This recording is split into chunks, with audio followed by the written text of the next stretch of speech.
여러분 안녕하십니까? 수요잡담 시작하겠습니다. 제 책 일그러진 영웅 대 만들어진 영웅 사울 다윗 평전 읽어가면서 설명하고 있습니다. 오늘은 제 3부 쫓는 사울 쫓기는 다윗 제 1장 다윗 세상에 나오다 소단락 2번 두 번째 소단락 읽어가겠습니다. 지난주에 이제 다윗이 등장하는 역사의 무대에 등장하는 이야기를 시작했습니다. 운을 띄웠는데 오늘 조금 더 진도를 나가보겠습니다. 다윗의 등장과 함께 사울과 다윗이 공존하는 시대가 열렸다. 역사의 무대에 주인공만 활약하라는 법은 없고 그 외에도 많은 사람들이 크고 작은 역할을 하게 마련이지만 사무엘서는 두 사람이, 그러니까 다윗과 사울이, 사울과 다윗이 날줄과 씨줄처럼 역사를 직주했다고 서술한다. 요 이전에는 사무엘이, 그 다음에 사울이, 다윗이 이렇게 세 사람이 역사를 직주해 나가는 것처럼 그렇게 서술을 한 책이 사무엘서입니다. 이제 사무엘의 시대는 갔고 사울과 다윗의 시대가 열리는데 지금 3부는 사울과 다윗이 공존했던 시대 를 다룹니다. 그러다가 이제 사울이 역사의 무대에 사라지고 다윗이 솔로로 독자적으로 혼자 역사를 이끌어 나가는 것처럼 서술되어 있는 부분이 마지막에 등장하죠. 지금 우리가 읽고 있는 부분은 사울과 다윗이 공존했던 시기입니다. 둘의 성격은 상당히 달랐다. 그러니까 사울과 다윗의 성격은 상당히 달랐습니다. 사울은 왕위에 관해서는 적극적이지 않았지만, 그러니까 왕이 되기 전까지는 적극적이지 않아서 오히려 피하려고 했죠. 할 수만 있으면 그 자리에 올라가지 않으려고 짐짝 뒤에 숨어 있었잖아요. 그 정도였습니다. 제비를 뽑았는데 사울이 뽑혔는데 짐짝 뒤에 숨어 있었다 그랬잖아요. 그러니까 적극적이지 않았다는 것은 뭐 부인할 수 없는 사실이죠. 그런데 이런 사울이 다윗이 자기를 대체할 것이라고 안 다음부터는 지나칠 정도로 왕좌에 집착합니다. 경쟁자가 나타나니까 왕위에 집착하더라 이겁니다. 그 왕위를 지키려고 심지어는 경쟁자인 다윗을 죽이려고 했잖아요. 그러니까 경쟁자가 등장한 다음부터는 이 태도가 완전히 바뀐 사람이 바로 사울입니다. 이후 그의 삶은 다윗을 제거하는 데 매진한 삶이라고 해도 과언이 아니다. 주로 이 두 사람이 공존했던 시기의 이야기는 사울이 어떻게 다윗을 죽이려고 했는가 하는 얘기로 점철되어 있다고 해도 과언이 아닙니다. 반면 다윗은 역사의 무대에 등장했을 때부터 권력 의지를 드러냈습니다. 이게 차이점입니다. 사울과 다윗의 성격상의 큰 차이는 뭐냐면은 다윗은 역사의 무대에 등장하면서 이렇게 사무엘서에 등장하면서 처음부터 권력 의지를 드러내요. 안 그런 것처럼 서술돼 있지만 사실상 여기저기서 그가 얼마나 권력을 향한 의지가 강렬했던지 하는 것을 알게 해주는 그런 그 실마리들이, 에피소드들이 있습니다. 지난주에 골리앗과 싸운 얘기를 했는데요. 오늘도 그 얘기를 조금 더 해보겠지만 그 골리앗과 싸우게 된 것도 물론 그의 신앙이 추동력이었습니다. 강한 추동력이었어요. 골리앗이 야훼를 막 모독하는 것을 보고 화가 나서 그를 죽이려고 했던 건 사실입니다. 그렇지만 그게 유일한 어떤 동기는 아니었다는 겁니다. 골리앗과의 대결에 나선 것도 한편으로는 야훼에 대한 골리앗의 모욕에 분노했기 때문이지만 다른 한편으로는 그를 제거하는 사람에게 왕이 내건 보상 때문이었다. 리워드를 주겠다 그랬죠. 상을 주겠다 그랬어요. 상급을 주겠다 그랬어요. 그것도 확인하고 나갑니다. 다윗이. 그 후 이스라엘의 왕좌에 오를 때까지 그의 생은 사울의 후계자라는 야훼의 결정을 합법적으로 성취하기 위한 정치적 노력으로 특징 지을 수 있겠다. 자, 야훼가 다윗을 사울의 후계자라고 점지했다는 것은 백성들에게 설득하기 어려운 얘기입니다. 백성들은 그걸 받아들이기 증거가 있어야 되는 거예요. 야훼가 다윗을 사울의 후계자라고 점지했다는 증거가 있어야 되는데 그런 증거가 어디 쉽습니까? 쉽지가 않죠. 그렇잖아요. 그런데 다윗은 또 다른 핸디캡이 뭐냐면 사울의 아들이 아니에요. 그때 이미 고대 중동 문화권에서는 부자 세습했습니다. 왕위를 아버지가 아들에게 세습했어요. 그게 여러 부족들의 관습이고 관행이었습니다. 그런데 다윗은 사울의 아들이 아니잖아요. 정략적으로 사위가 되긴 했지만 그것도 나중의 일이고요. 아들이 아니에요. 그럼 사울에게 아들이 없었느냐? 있었습니다. 장자가 바로 요나단이잖아요. 다윗의 절친이었던 요나단이 사울의 장자고 가장 유력한 후계자였어요. 그런데 그가 죽었고 죽기 전에도 나보다는 다윗에게 왕위가 이양되는 것이 옳다고 그렇게 생각했던 사람입니다. 요나단은. 정말 그가 그렇게 생각했는지 아니면 사무엘서가 그렇게 다윗 편에 서서 그렇게 썼는지는 알 수가 없어요. 그렇지만 어쨌든 중요한 거는 다윗은 적법한 후계자가 아니었습니다. 사위였어요. 그러니까 다윗이 핸디캡이 있는 거죠. 후계자도 아니고 그 다음에 야훼가 그를 점지했다는 것을 백성들에게 보여줄 방법도 없고 그러니 그가 왕이 되기 위해서는 넘어야 할 산이 많았다. 첩첩산중이었다 하는 겁니다. 그러니까 다윗과 사울이 공존했던 시기는 사울 입장에서는 다윗을 죽이려고 계속 스토킹한 그런 시기였고 다윗 입장에서는 그러니까 정당성을 자기가 왕위를 물려받아야 한다는 정당성을 확보하는 그런 기간이었죠. 다윗을 사울의 후계자로 삼기 위한 첫 작업은 사울 때처럼 기름 부음 의식이었다. 베들레헴에 가서 이새를 만나라고 명령한 야훼는 두려움에 빠진 사무엘에게 제사를 하러 왔다고 거짓말을 하라고 시킵니다. 제사를 하긴 했다 치더라도 제사를 하러 간 건 아니죠. 여행의 목적은 다윗 후계자인 다윗에게 기름 부음의 의식을 하는 것이 여행의 목적이었어요. 그런데 제사 지내러 왔다고 거짓말을 하라 그런 겁니다. 그러니까 야훼 신이 사무엘더러 거짓말하라고 시킨 거예요. 왜 야훼는 거짓말을 사주했을까? 야훼가 그러니까 하나님이 거짓말한다는 게 말이 되냐? 이런 질문이 떠오르지 않을 수가 없습니다. 보충 설명. 고대 중동 지역에는 거짓말하는 신에 대한 이야기가 자주 등장한다. 구약 성서도 예외는 아니다. 구약 성서에 자주 등장하진 않아요. 그러나 등장하는 것은 사실입니다. 몇 번에 걸쳐서 등장하는 것이 사실이에요. 구약 성서에도 야훼가 거짓말을 직접 하거나 사주 또는 방조한 이야기가 여러 번 나온다. 대표적인 예 하나만 들자면 열왕기상 22장의 미가야 예언자 이야기입니다.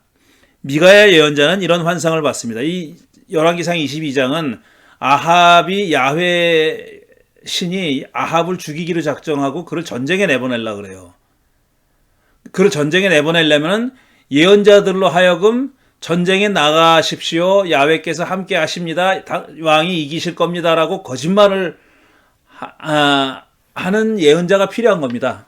그런 얘기예요. 그래서 성취합니다. 그 일을. 그 얘기가 열왕기상 22장에 실려 있어요. 근데 그 방법이 뭐냐 하면은 아합으로 하여금 전투에 나가게 전쟁에 임하게 만드는 방법이 뭐냐 하면은 거짓말하는 영을 예언자들에게 보내서 예언자들로 하여금 거짓말을 하게 만드는 겁니다. 야훼 이름으로 거짓말을 하게 만드는 거예요. 참 아이러니컬하죠. 미가야 예언자는 이런 환상을 봤다. 야훼가 누가 아합을 꿰어내어서 그로 길르앗 라못으로 올라가서 죽게 하겠느냐고 묻자 한 영이 자기가 거짓말하는 영이 되어서 아합의 예언자들 입에 들어가 그들로 거짓말을 하게 만들어 아합을 꿰어내겠다고 제안을 합니다. 야훼는 이에 동의합니다. 좋은 생각이다. 그렇게 해라. 라고 허락을 했어요. 야훼는 거짓말을 방조한 셈이죠. 한 영으로 하여금 예언자들의 입에 들어가서 예언자들이 거짓말하게 만든 겁니다. 그래서 거짓말을 적극적으로 방조했다기보다는 시킨 거죠. 미가야의 말을 듣고 시드기야라는 자가 그의 뺨을 후려치며 야훼의 영이 어떻게 나를 떠나 내게로 건너가서 말씀하시더냐. 야훼의 영이 나한테 있었는데 야훼의 영이 시드기야에게 있어서 야훼 이름으로 예언을 했는데 전쟁에 나가면 이긴다고 예언을 했는데 그 영이 언제 너에게 건너갔느냐. 말도 안 되는 소리 하지 말아라 라고 조롱합니다. 한 군데 머물던 야훼의 영이 한 사람에게 머물던 야훼의 영이 다른 데로 옮겨갈 수 있다는 생각이 여기에도 전제되어 있는 겁니다. 이 밖에도 열왕기하 19장, 예레미야 4장 20장, 에스겔 14장에도 야훼의 거짓말이 주제인 이야기가 등장합니다. 흥미로운 이야기가 등장해요. 그러니까 이런 고대 중동 지역의 여러 다른 문화권의 경우처럼 자주 등장하는 건 아니지만 신이 거짓말한다, 신들이 거짓말한다는 얘기가 자주 등장하는 건 아니지만 구약 성서에도 있긴 있습니다. 그 대표적인 예가 지금 읽어드린 열왕기상 22장이고요. 이 주제에 대해서는 제가 참고한 두 개의 박사학위 논문이 있는데 그걸 소개합니다. 찰스 앤서니 겐트라는 사람이 1998년 하버드 대학 박사 논문이 있어요. Do not let your God deceive you. The idea of divine deception in the Hebrew Bible. 이라는 논문이에요. 그러니까 너의 하나님으로 하여금 너를 속이게 하지 말아라. 히브리 성서에서 야훼의 거짓말에 관한 그 생각 이라는 제목이 붙어있는 박사학위 논문이 있고 또 하나 프린스턴 신학교의 1994년 박사학위 논문 낸시 루스 보웬이라는 사람이 쓴 겁니다. 이 여자분이죠. 낸시니까. The Role of Yahweh as Deceiver in True and False Prophecy 라는 책이에요. 그러니까 참 예언과 거짓 예언에 있어서 거짓말쟁이로서의 야훼의 역할이라는 논문입니다. 좋은 참고 자료입니다. 저는 이 두 개의 논문에서 참 많은 걸 배웠어요. 그렇게 박사학위 논문 치고는 긴 논문은 아닙니다. 뭐 300페이지, 400페이지 되는 그런 논문은 아니지만 아주 흥미로운 내용이 담겨있는 논문입니다. 필자는 이 논문들을 통해서 고대 이집트와 메소포타미아 신들이 거짓말을 밥 먹듯이 했다는 흥미로운 사실을 배웠습니다. 거짓말 많이 합니다. 이 신들이. 거짓말 많이 해요. 이 사실은 별로 놀랍진 않았지만 뭐 메소포타미아 신들이 거짓말하는 거 뭐 놀랄 게 있겠어요? 그런데 야훼도 이들과 다르지 않았다는 사실이 저한테는 매우 충격적이었습니다. 그 전에도 이런 열왕기상 22장 같은 이야기들을 읽고 뭐 이상하게 생각한 적도 있었겠죠. 그런데 이 논문을 읽으면서 이 주제를 좀 더 심각하게 진지하게 깊이 들여다볼 수 있었다는 겁니다. 왜 이렇게 썼을까 하는 질문도 생겼고 이게 무슨 역할을 했을까? 이 박사학위 논문처럼요. 무슨 역할을 했을까 하는 것에 대한 생각도 많이 할 수 있는 그런 기회였습니다. 야훼도 이런 점에서는 다른 신들과 다르지 않았던 거다. 야훼에게는 고대 중동 지역의 신들에서 볼 수 없는 독특한 점들이 있습니다. 구별되는 분명히 독특한 점들이 있어요. 그러니까 비블리컬 티올로지 무브먼트 했던 사람들 1960년대, 70년대, 50년대, 60년대, 70년대 소위 성서신학 운동을 했던 사람이 미국에서 주로 미국에서 성서신학 운동을 했던 사람들이 주장했던 게 뭐냐면 뭡니까? 구약 성서가 다른 고대 중동 문화권에 남아있는 많은 역사 문서들과는 달리 매우 독특하다. 그리고 야훼 신도 다른 신들과는 달리 매우 독특한 점이 있다. 그렇게 독특성, 유니크한 점 이런 걸 강조했습니다. 그런데 그런 점이 있는 건 사실이에요. 그렇지만 그들과 공통점도 상당히 많다는 얘기입니다. 오히려 공통점이 더 많다고 볼 수 있어요. 독특한 점이 양으로 따지면은 독특한 점보다는 구별되는 점보다는 독특한 공통되는 점들이 더 많다고까지 말할 수 있습니다. 참 예언과 거짓 예언을 구별하는 문제는 특히 혼란스럽죠. 야훼의 말이 아닌 말을 야훼의 이름으로 전하거나 다른 신의 이름으로 예언하는 자가 거짓 예언자라고 하는데, 그렇다면 야훼 자신이 하는 거짓말은 어떻게 봐야 하느냐 이겁니다. 자, 거짓말하는 예언자가 거짓 예언자잖아요. 야훼가 하지도 않은 말을 야훼가 한 것처럼 전하는 자가 거짓말하는 거짓 예언자지 않습니까?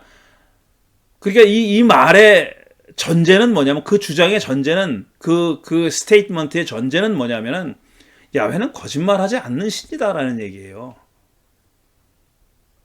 그런데 야훼가 거짓말하는 케이스가 지금 예에서도 봤지만 있지 않습니까? 야훼가 거짓말을 해요. 그럼 도대체 거짓 예언자가 거짓 예언자 맞냐 이겁니다. 야훼도 거짓말하는 판인데, 그러니까 야훼와는 상관없이 자기 머리에서 나온 생각을 야훼의 말인 것처럼 전하는 사람은 거짓 예언자 맞아요. 그런데 야훼가 한 거짓말을 전한 예언자는 뭡니까? 야훼가 한 거짓말을 그대로 전한 예언자는 거짓 예언자입니까? 참 예언자입니까? 그러니까 시드기야처럼, 열왕기상 22장에 시드기야처럼 임금이시여 전쟁에 나가면 승리하십니다. 야훼께서 임금님과 함께 하실 것입니다. 라고 예언한, 그런데 그 예언의 내용이 뭡니까? 거짓말하는 영이 예언자들의 입에 넣어준 내용이잖아요. 그러니까 예언자 입장에서는 자기가 야훼의 영으로부터 받은 말을 그대로 전했을 뿐이에요. 거짓말은 누가 했냐 하면 예언자가 한 게 아니라 야훼가 보낸 신이 한 거죠. 야훼가 보낸 영이 한 거죠. 그리고 그 영이 하는 거짓말을 야훼는 허락했잖아요.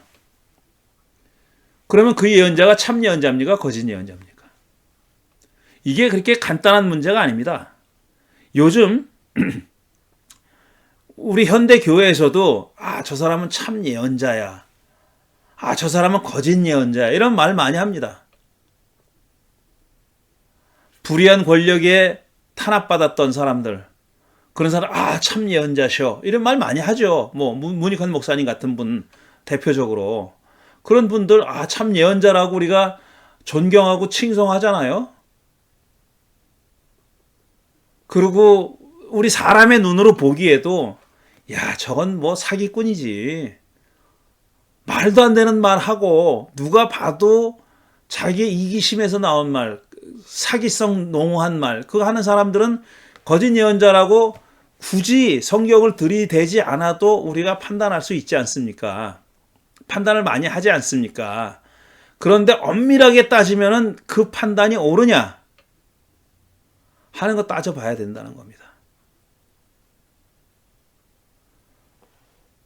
참 예언자 같은 거짓 예언자도 얼마든지 있을 수 있고, 거짓 예언자 같은 참 예언자도 얼마든지 있을 수 있어요. 우리 사람이 판단하는 게 얼마든지 틀릴 수가 있다는 겁니다.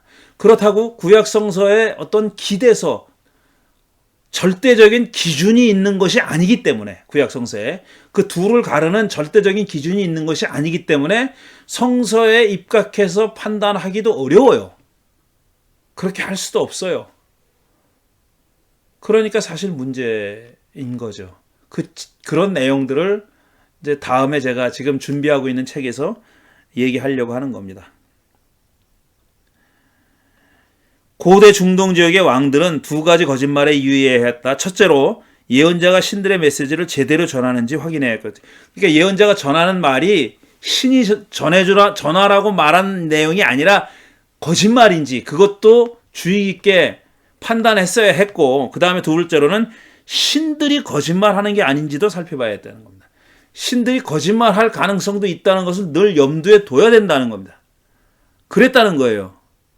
그래서 이 왕이, 고대 중동지역 메소포타미아 에집트의 왕이 자기 아들한테, 왕위를 물려받은 아들한테 남기는 가르침이 있잖아요. 그 가르침에 이런 내용들이 들어가 있는 경우가 있다는 겁니다. 야, 잘 살펴야 돼, 너. 저 제사장 예언자, 저 녀석들이 자기들 이익을 위해서 거짓말할 수 있어. 아니면 너를 해코지 하려고 거짓말할 수 있어. 그거 늘 염두에 둬야 된다. 그리고 한 걸음 더 나가서 신들도 거짓말할 수 있거든. 그러니까 그것도 잘 판단해야 돼, 이 사람아. 이랬다는 거예요. 왜 사무엘은 사울이 자기를 죽이려 한다고 생각했을까? 그는 사울이 자기 일거두일투족을 감시하는 것처럼 말했다. 스토킹하는 것처럼 얘기합니다. 사울이 이 소식을 들으면 나를 죽일 것입니다. 자기가 그러니까 베들레헴으로 갔다는 얘기를 들으면은 물론 왜 갔는지는 알 수가 없겠지만 수상하다 이거죠. 왜 베들레헴으로 가? 이 친구가 이러면서 수상하게 여길 거다 이렇게 걱정한 겁니다. 그랬다면 이유가 무엇인지도 궁금하다. 사울이 사무엘을 위험인물로 간주했던 것은 추측해 볼 수 있는 거예요. 이렇게 사울을 왕으로 세운 걸 후회하고 있고 따라서 그를 대체하려는 야훼의 계획을 그러니까 야훼가 사울을 왕으로 세운 걸 후회하고 있고 그 다음에 대체자를 찾고 있다는 얘기를 사무엘이 사울에게 했잖아요. 그러니까 사무엘이 하는 일거수일투족을 감시했을 수 있죠. 왜냐하면 자기도 사무엘이 기름 부어서 왕이 됐는데 저자가 또 누구를 딴 사람을 기름 부어서 왕으로 만들려나 하고 감시하고 그걸 막으려 했을 수 있다는 얘기입니다. 이런 중요한 정보를 가진 자를 주시하지 않을 수 없었으리라 추측할 수 있는 거죠. 사울 궁전에서 다윗의 역할은 수금 연주로 사울에게서 악령을 쫓아내는 것이었습니다. 지난주에 얘기한 거죠. 야훼가 사울에게 보낸 악한 영의 역할은 사울을 괴롭히는 것이 전부였을까? 사울이 괴롭다 그랬어요. 그 악한 영 때문에 괴롭다고 했는데 그 악한 영이 한 역할이 뭐였을까 하는 질문입니다. 뭐 괴롭혔다는 얘기밖에 안 나오니까 그 이상 더 자세하게 디테일을 얘기할 수는 없죠. 다윗이 수금을 타면 사울에게 내린 악한 영이 떠났고 사울은 제정신이 들었다라고 세번역 성경은 번역했는데 이 제정신이 들었다는 말은 원문의 뜻을 정확하게 제대로 전달하지는 못한 것 같아요. 오히려 회복하여 숨을 돌릴 수 있었다라고 번역한 공동번역 개정판이 원문에 더 가깝습니다. 그러니까 숨을 돌렸다는 거예요. 숨을 돌렸다. 제정신이 들었다기보다는 넋이 나갔다가 넋이 돌아왔다는 게 아니라 숨을 못 쉬고 있다가 숨을 제대로 쉬었다. 숨을 돌렸다라는 그런 뉘앙스입니다. 그런 겁니다. 자, 야훼가 보낸 악한 영은 사울을 숨막히게 했다는 얘기죠. 그러니까 사울은 불안장애나 공황장애 같은 것을 알았다고 요즘 말로 하면은 그런 질환을 알았다고 볼 수도 있겠습니다. 자, 이런 아이러니가 또 어디 있겠나 싶어요. 제가 생각해 본 건데 이런 아이러니입니다. 야훼의 영이 사울에게 내렸었죠. 왕이 될 때 내렸잖아요. 그리고 전쟁에 나갔을 때도 야훼의 영이 같이 했다잖아요. 그 야훼의 영이 떠났습니다. 야훼가 사울을 왕으로 세운 걸 후회하면서 그 영이 떠나갔어요. 그리고 그 빈자리를 악한 영이 누가 보낸 악한 영이냐? 야훼가 보낸 악한 영이에요. 뭐 사탄이 보냈다거나 사탄 같은 거 아직 없습니다. 야훼가 보낸 악한 영이 그러니까 사울을 괴롭힐 영이 그 자리를 차지하고 있어요. 그리고 다윗은 또 야훼 영을 받아요. 그러니까 사울에게 있었던 영인지 아닌지는 몰라도 어쨌든 야훼 영을 받아요.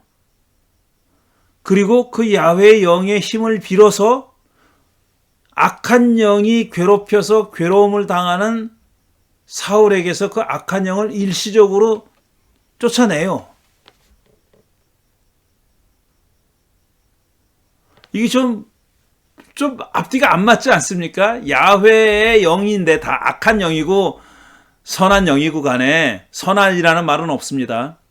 그냥 야훼의 영과 야훼 악한 영, 야훼가 보낸 악한 영이 다 야훼가 주관하는 그런 야훼 하위 개념들이잖아요. 야훼 명령을 받아서 하는 그 역할을 하는 그런 존재들인데 다윗에게 있는 영이 사울을 괴롭히는 야훼가 보낸 악한 영을 쫓아내요. 이건 갈등하는 거예요.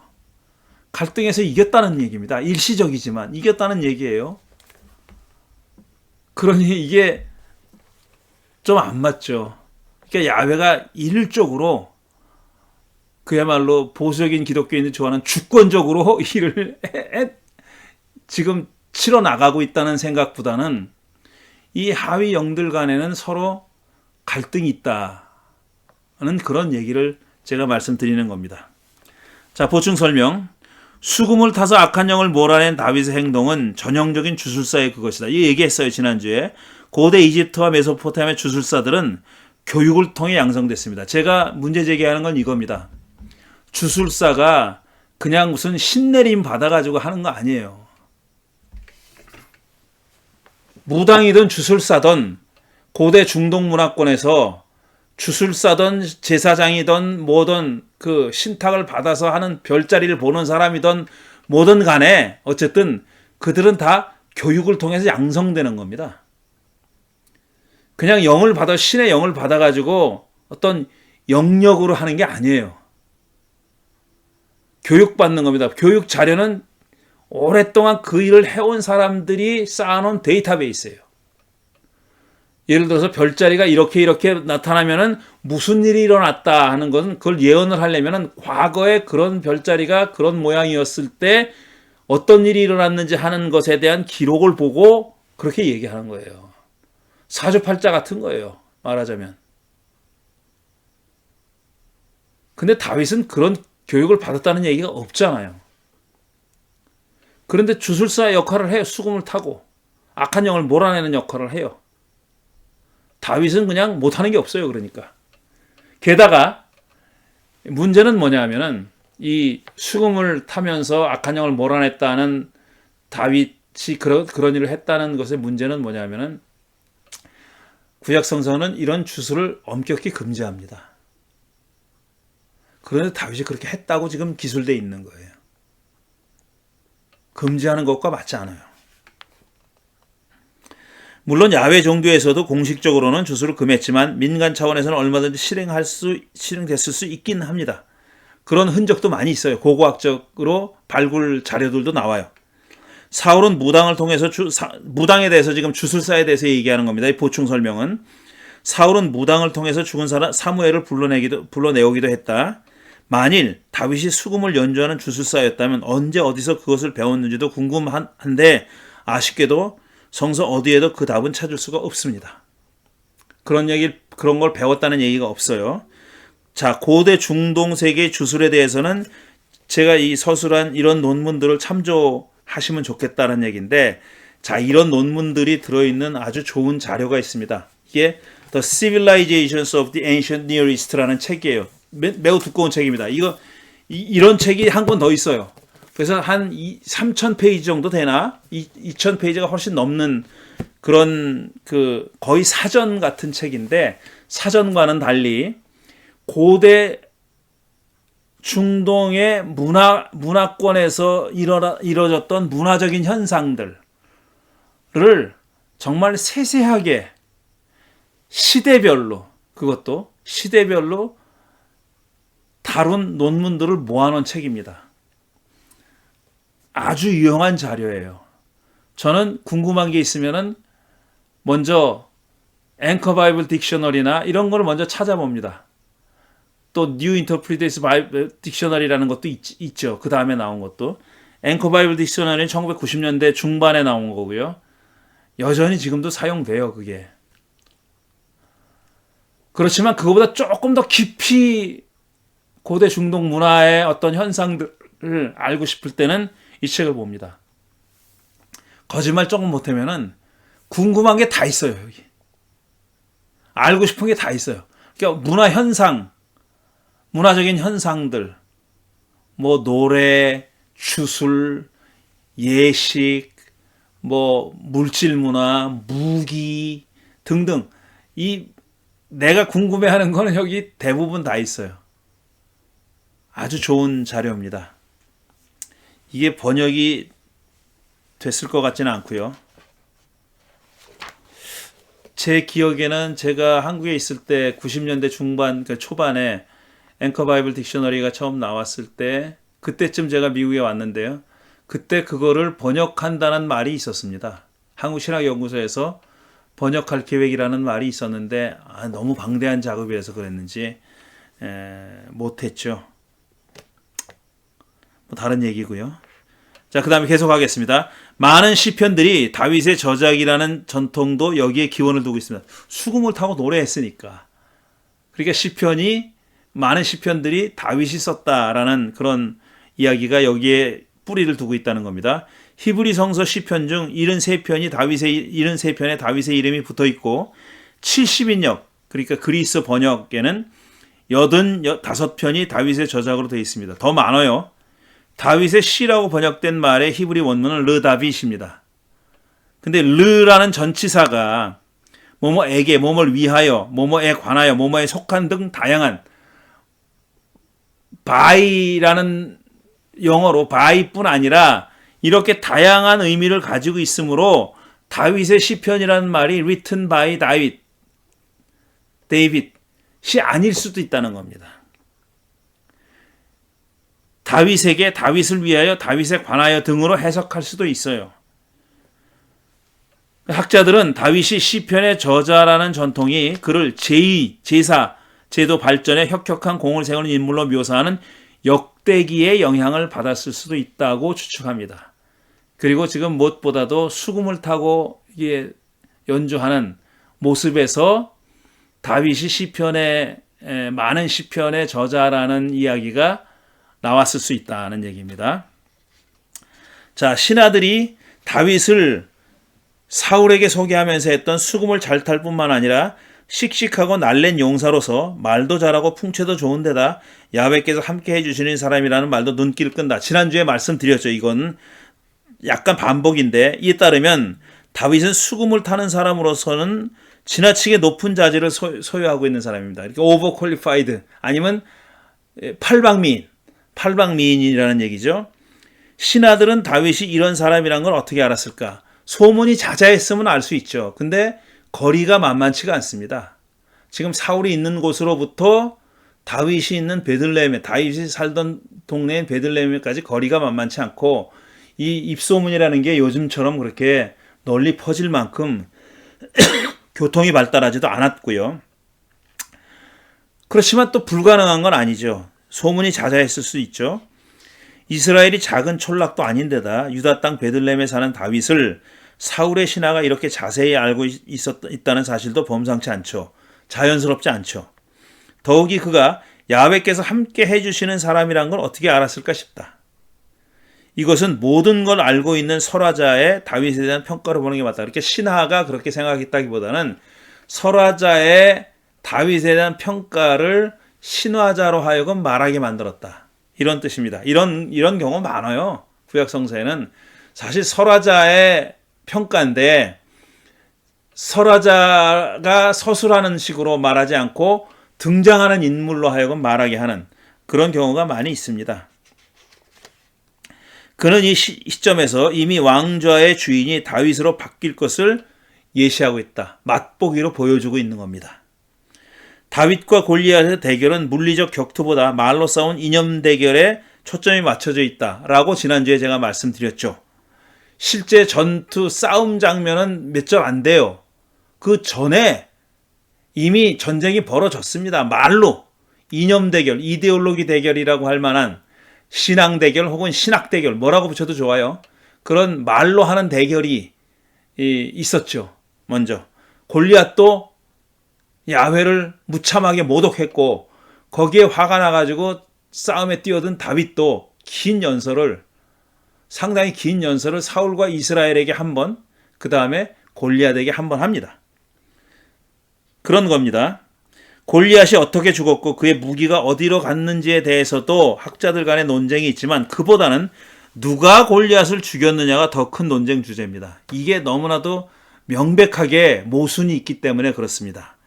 자, 17장에서는 이게 다윗과 골리앗이 싸우는 장면이 묘사된 17장에서는 당연히 다윗이 죽였다는 사실이 분명하지만 사무엘 하 21장 19절을 보면 이야기가 달라집니다. 거기에는 둘 사이의 대결에 관한 얘기는 없어요. 그런 대결은 아예 없었다는 듯이 이렇게 기록되어 있습니다. 베들레헴 사람인 야레오르김의 아들 엘하난이 가드 사람 골리앗을 죽였다. 가드는 블레셋 사람들의 5도시 중에 하나입니다. 그 5도시 중에 하나인 가드 출신이라는 거예요, 골리앗이. 그리고 그를 죽인 사람은 베들레헴 사람. 이건 다윗하고 똑같아요. 다윗도 베들레헴 사람이니까. 그런데 아버지가 다르죠. 다윗의 아버지는 이새입니다. 그런데 이 엘하난의 아버지는 야레오르김이에요. 그리고 당사자도 달라요. 다윗이 아니라 엘하난이 가드 사람 골리앗을 죽였다라고 명명백백하게 거기 써 있습니다. 사무엘하 21장 19절에 써 있어요. 그러니 이게 난처하게 됐죠. 17장에는 분명히 아주 스펙타클하게 다윗이 골리앗을 죽였다고 돼 있는데 여기는 엉뚱한 다른 얘기를 하고 있어요. 21장에 사무엘하 21장은 엘하난이 죽였대. 엘하난이. 이 골리앗이 동명이인이 아니라면, 그러니까 골리앗이 두 사람이 있는 게 아니라면은 둘 중에 하나는 틀린 진술이죠. 사무엘상 17장이 틀렸거나 사무엘하 21장이 틀렸거나 틀린 거죠. 명백하게 다른 사람이 죽였다고 돼 있으니까요. 이 골리앗이 동명이인이 아니라면 둘 중 하나는 틀린 진술이다. 이 문제에 대해 학자들은 다양한 해결책을 내놨는데 해결책이랄 것도 없습니다. 해결이 안 되니까.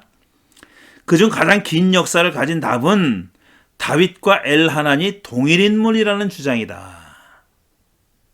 이게 같은 사람이다. 이름만 다를 뿐이지. 그런데 구약 성서에 사실은 이름이 두 개인 사람이 없지 않아 있습니다. 다윗의 아들 솔로몬의 다른 이름은 여디디야예요. 여디디야, 솔로몬 같은 사람입니다. 이렇게 이름이 두 개인 사람이 있어요. 야곱과 이스라엘 같은 사람이잖아요. 이름이 두 개가 있어요. 이렇게 아브라함 같은 사람이죠. 비슷해 보이지만 다른 이름이에요. 이름이 두 개인 사람들이 있어요. 하지만 바로 앞에 다윗이라는 이름이 등장합니다. 엘하난과 별도로 다윗이 등장해요. 그러니까 이 두 사람은 같은 사람일 수 없어요.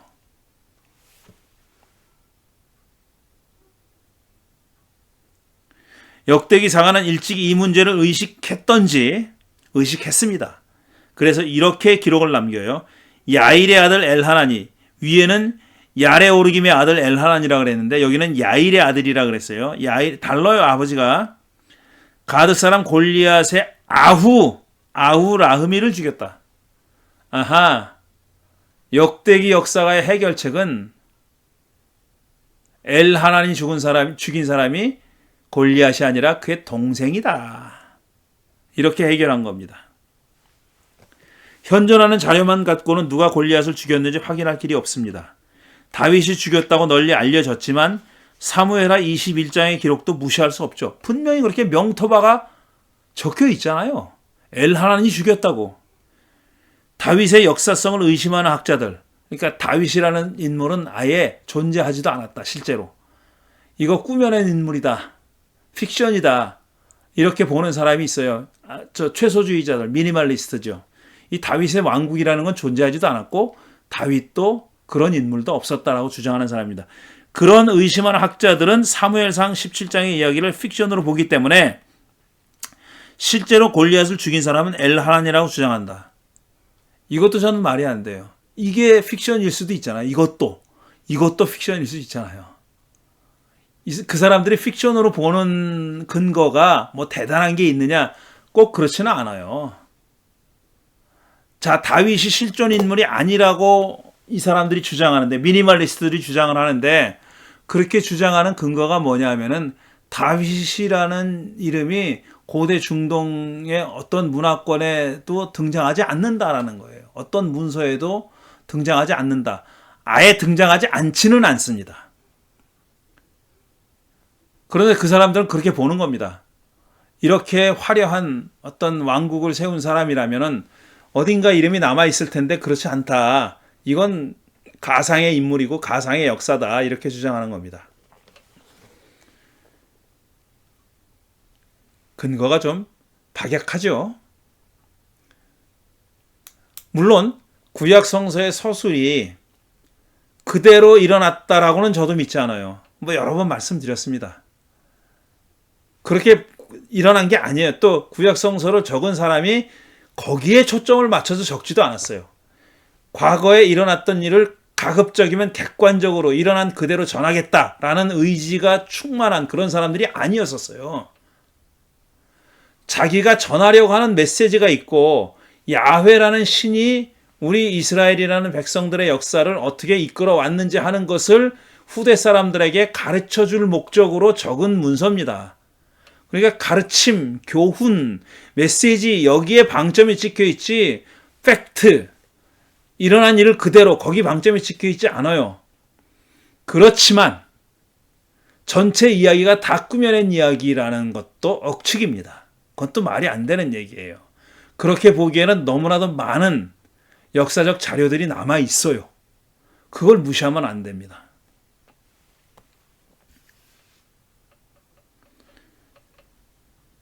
그래서 현재로는 이 문제를 해결할 길이 없다고 보는 것이다. 해결할 수 없어요. 두 개 서로 다른 서술이 있다. 이걸 어떻게 조화시켜 볼 방법이 없다. 왜 두 개의 이야기가 이렇게 별도로 있는지도 이해할 수 있는 길도 없어요. 왜 그랬는지도 모르겠는 거예요. 다윗과 골리앗의 대결을 한 걸음 더 들어가 보면 다윗과 사울 또는 다윗과 전체 이스라엘의 대결로 봐야 한다. 이게 제 주장입니다. 저의 주장이에요. 물리적인 싸움은 다윗과 솔로몬이 벌이고 있지만, 다윗과 골리앗이 벌이고 있지만 실제 이념 전쟁은 골리앗과 하는 게 아니라 다윗이 사울 및 이스라엘 백성들을 상대로 벌이고 있는 거다. 이런 얘기입니다. 이건 물리적인 싸움보다는 이념 전쟁이라고 말한 이유가 그거예요. 이념 전쟁의 하나의 상대방은 골리앗이에요. 야훼 신을 모독한 그놈 골리앗이에요. 골리앗에 대해서도 이렇게 얘기하죠. 그렇지만 그것보다는 오히려 이념 전쟁의 상대방은 다윗의 맞상대는 사울과 이스라엘 백성들이다 이겁니다. 이스라엘은 블레셋과의 전투에서 이기기 위해 왕을 요구했죠. 그래서 사울이 왕이 됐어요. 그런데 다윗 등장 이전의 사울과 이스라엘은 골리앗의 선동에 두려워 떨며, 그러니까 다윗이 형들 줄 도시락을 가지고 전쟁터에 오기 전까지 이 사울과 이스라엘 백성들이 한 일은 뭐냐면 두려워서 벌벌 떤 거밖에 없어요. 골리앗이 나와서 무참하게 그렇게 이스라엘을 모욕하고 야훼 하나님을 모독하는데 거기에 꼼짝도 못하고 있는 겁니다. 무서워서 꼼짝도 못하고 있었다는 거예요. 제대로 대응하지 못했을 뿐 아니라 아무것도 하지 못했습니다. 이스라엘은 이미 전투에서 패배한 것과 마찬가지였고 사울은 왕의 자격을 상실한 것과 다름없었죠. 자격이 없어요. 그런 종족들이랑 싸우라고 왕을 세워놨는데 벌벌 떨고만 있으니 왕의 자격이 없는 거나 마찬가지예요. 이런 상황에서 레임덕이 온 거죠. 쉽게 얘기하면. 사울의 레임덕입니다. 이런 상황에서 다윗의 맏형 엘리압은 다윗을 보자마자 이렇게 말합니다. 너는 어쩌자고 여기까지 내려왔느냐? 들판에 있는 몇 마리도 안 되는 양은 누구에게 떠맡겨 놓았느냐? 이 건방지고 고집센 녀석아, 네가 전쟁 구경을 하려고 내려온 것을 누가 모를 줄 아느냐? 전쟁 구경하러 왔대. 그리고 또 자기 동생들 건방지고 고집센 녀석이래. 뭐 때문에 뭘 근거로 이렇게 비방을 했는지는 모르겠어요. 이유가 있다면 그게 뭔지 모르겠어요. 그냥 욕한 말이라면 몰라도 근거가 있는 말인지는 모르겠습니다.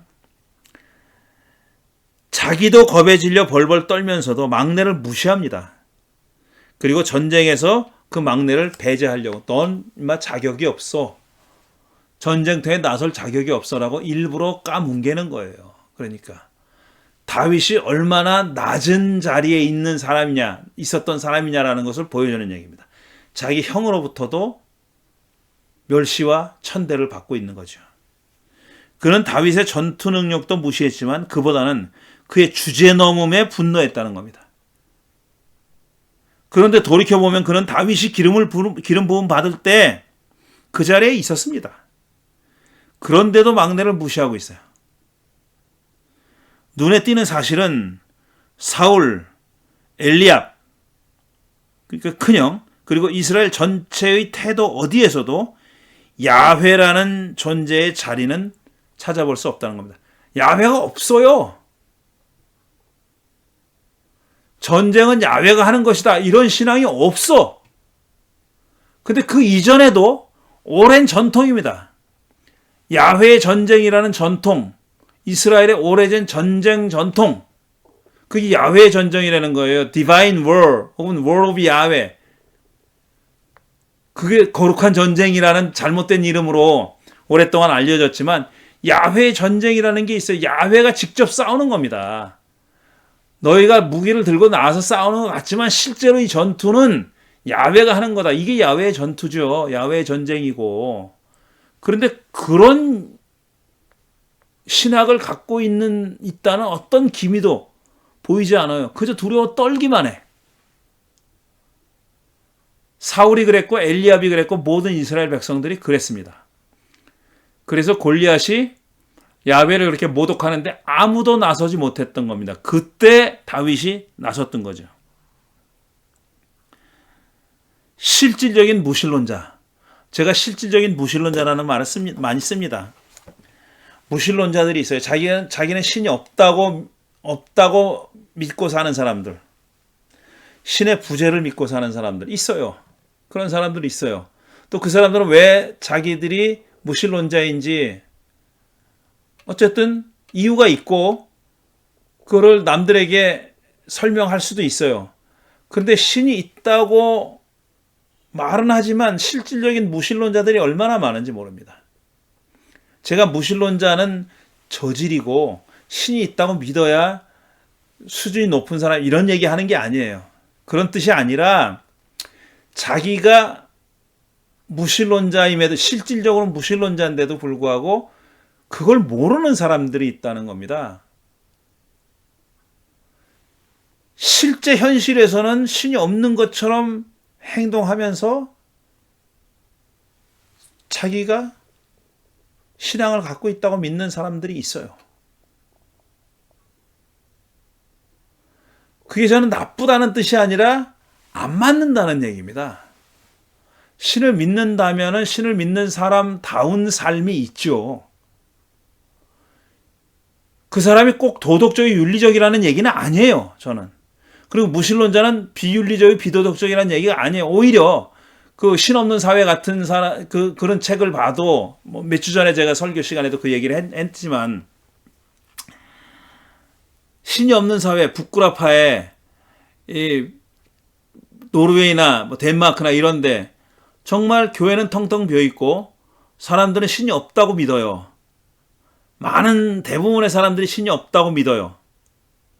무신론자들이에요. 하지만 그 나라는 범죄율이나 아니면 도덕적인 수준이나 국가의 제도나 사회 제도나 전통이나 관습이나 이런 것들이 굉장히 도덕적이고 윤리적이라는 겁니다. 그러니까 종교가 없으면 사람들이 무질서해지고 비도덕적이고 비윤리적이라는 통념이 맞지 않는다는 것을 보여주는 사회가 바로 그런 사회라고 신없는 사회를 쓴 그 사람 얘기도 했고 제가 책도 소개했는데요. 제가 그런 사회가 나쁜 사회라고 얘기하는 거 아니에요. 저는 존중받아야 한다고 생각합니다.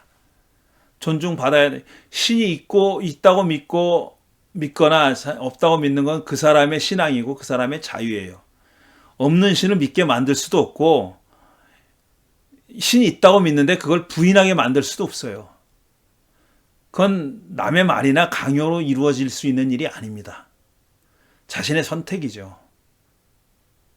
그런데 자기는 신이 계시다는 것을 선택했다고 생각하지만 실제 삶은 그렇지 않은 경우가 많다는 얘기입니다. 지금 여기서 사울과 엘리압과 이스라엘 사람들 다 그런 사람들이다. 실질적인 무신론자들이다.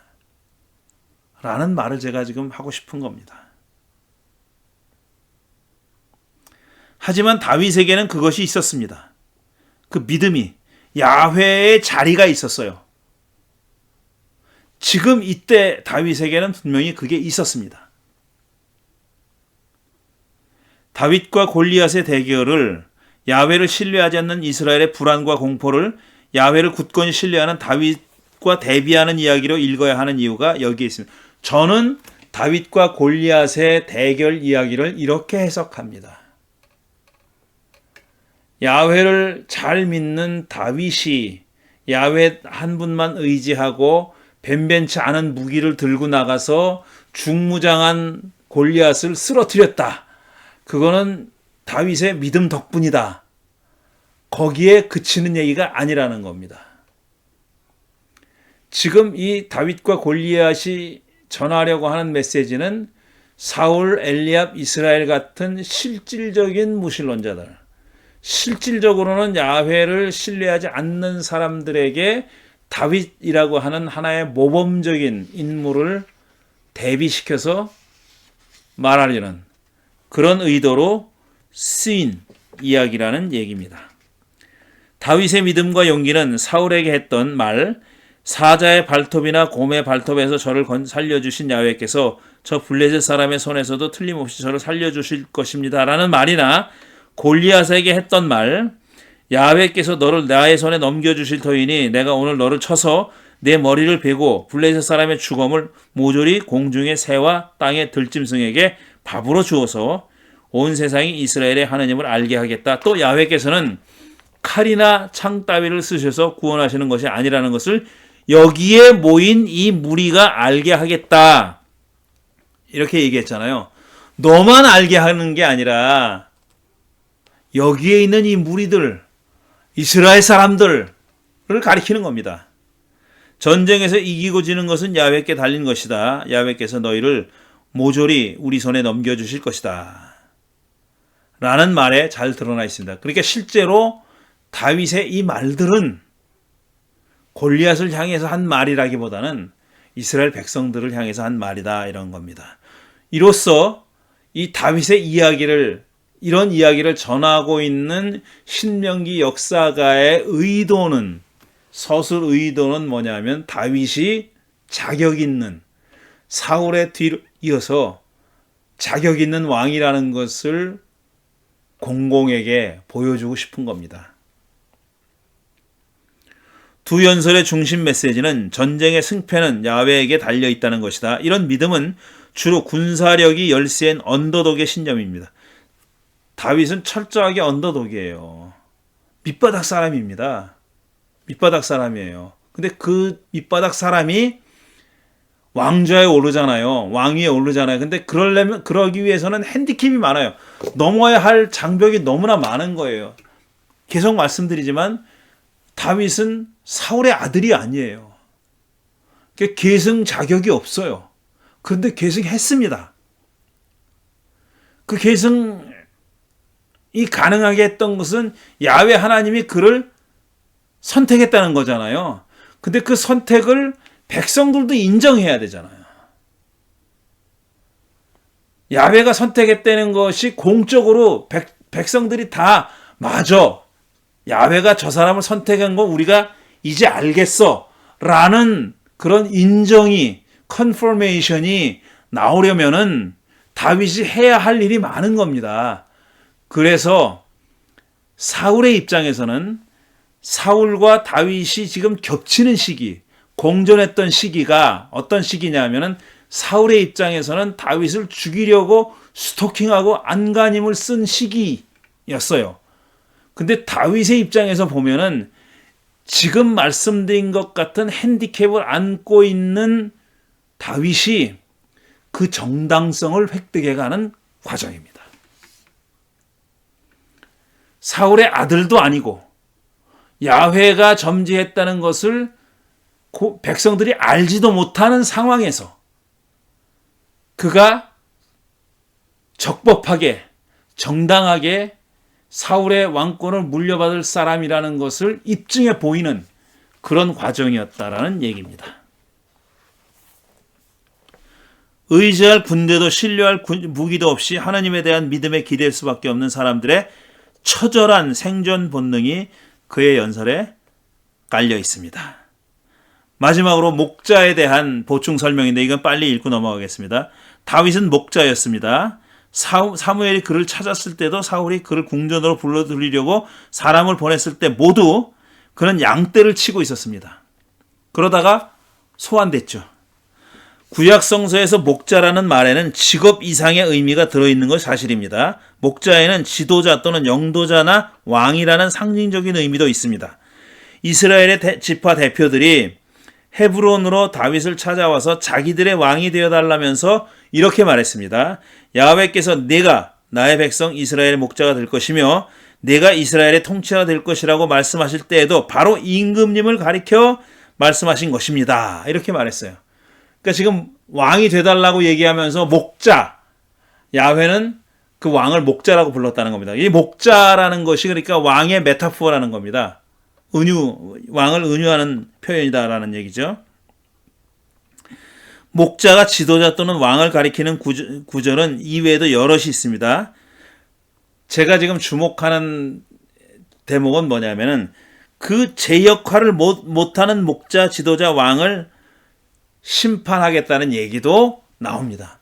그러니까 제 역할을 하지 못하는 패역한 왕을 심판하겠다고 말할 때도 야훼는 그를 목자라고 지칭한다는 거예요. 그러니까 목자가 악한 목자가 있는 거예요. 선한 목자가 있듯이 악한 목자가 있다는 얘기입니다. 에스겔 34장이 대표적이고 미가 5장 2, 3절 그 다음에 스가랴 13장도 마찬가지입니다. 제가 대표적으로 에스겔서 한 군데를 가져왔는데 좀 깁니다. 5절까지 있는데 읽고 마치도록 하겠습니다. 야훼께서 나에게 말씀하셨다. 사람아, 너는 이스라엘의 목자들을 쳐서 예언하여라. 너는 그 목자들을 쳐서 예언하여라. 나 야훼 하느님이 이렇게 말한다. 자기 자신만을 돌보는 이스라엘 목자들에게 화가 있을 것이다. 제가 이 구절을 왜 읽냐 하면은 이 심판을 받을 목자들, 이 지금 딱 그 대한민국의 권력자들 같아서 읽는 겁니다. 하는 짓이 너무나 똑같아요. 나 야훼 하나님이 이렇게 말한다. 자신만을 돌보는 이스라엘 목자들에게 화가 있을 것이다. 목자들이란 양떼를 먹이는 사람이 아니냐? 정치가란 뭐냐? 정치를 해서 백성들을 잘 살게 만드는 사람들이 정치가입니다. 이건 역사를 동서고금을 막론하고 정치가가 할 일은 그겁니다. 백성들이 편안하게 안전하게 살게 만들어주는 것, 그게 정치가의 역할이에요. 왕의 역할이고 목자의 역할이에요. 그래서 목자로 비유하는 겁니다. 목자가 양떼들을 풀을 잘 먹이고 물을 잘 마시게 하고 안전하게 보호하는 것이 목자의 역할이잖아요. 그래서 목자에 비유하는 건데 그 목자가 어떤 작자들이냐 이겁니다. 자신만을 돌보는 이스라엘 목자들에게 화가 있을 것이다. 목자들이란 양떼를 먹이는 사람이 아니야. 그런데 너희는 살찐 양을 잡아 기름진 것을 먹고 양떼로 옷을 해입기는 하면서도 양떼를 먹이지는 않았다. 부자 감사는 다 해주고 그나마 가난한 사람들이 가져야 할, 차지해야 할 것들은 다 죄다 다 삭감, 깎아버리잖아요. 다 잘라버리잖아요. 그 세수가 이렇게 부족한데도 불구하고 50조가 부족한데도 계속 0. 몇 프로밖에 없는 그 초부자들을 위한 감세 정책을 계속 하겠다는 게 아니에요. 이런 작자들이에요. 바로 너희는 약한 양들을 튼튼하게 키워주지 않았으며, 제가 뭘 합니까? 약한 양들을 튼튼하게 키워주지 않았으며 병든 것을 고쳐주지 않았으며 의료보험제도 다 바꾸잖아요. 지금 다 시민들로 하여금 돈 내게 만들잖아요. 이건 해당하는데 저건 커버 못해줘 이러면서. 그럼 의료공단에 돈이 없느냐? 아닙니다. 저는 의료보험 제도가 너무나도 형편없는 이 나라에 살고 있지만, 이 미국이라는 나라에 살고 있지만, 그래서 의료보험으로 엄청난 돈을 매달 내면서 살고 있지만, 대한민국의 그 좋은 의료보험 제도를 지금 다 망가뜨리고 있습니다. 약한 양을 튼튼하게 키워주지 않았으며 병든 것을 고쳐주지 않았으며 다리가 부러지고 상한 것을 싸매주지 않았으며 흩어진 것을 모으지 않았으며 잃어버린 것을 찾지 않았다.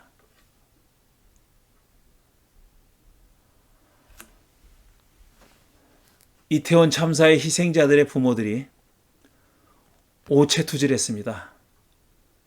이 추운 겨울에. 만일 지금 대한민국의 권력자들이 사람이라면 그걸 어떻게 외면합니까? 그걸 어떻게 외면하냐? 그런 아주 처절한 호소가 마치 없다는 듯이 행세하잖아요. 그런 일이 안 일어나는 것처럼 그렇게 외면해 버리잖아요. 그리고 또 거부권을 행사하잖아요. 여러분들도 정말 마음이 아프고 속이 상하겠지만 저도 그렇습니다. 오히려 너희는 양떼를 강압과 폭력으로 다스렸다. 목자가 없기 때문에 양떼가 흩어져서 온갖 들짐승의 먹이가 되었다. 차라리 목자가 없으면 어떨까 하는 생각이 들기까지 합니다. 자, 오늘 여기까지 하겠습니다. 작은 단락 2번을 마쳤고 다음 주는 3번을 할 텐데 3번은 내용이 짧습니다. 그러니까 길지 않게 마칠 수 있을 것 같습니다. 그렇게 되면 이제 3부 1장이 끝나고 2장으로 넘어가게 됩니다. 좀 차근차근 얘기하려다 보니까 아직 절반도 못했습니다. 이 책에. 좀 긴 시간이 걸릴 것 같습니다. 그래도 차근차근 짚어보겠습니다. 성경 공부들을 많이 하는데 성경 공부가 어떤 신앙의 어떤 직접적인 어떤 메시지, 신앙에 직접적으로 도움이 되는 메시지, 저는 사실 그런 거는 존재하지 않는다고 보는 편이지만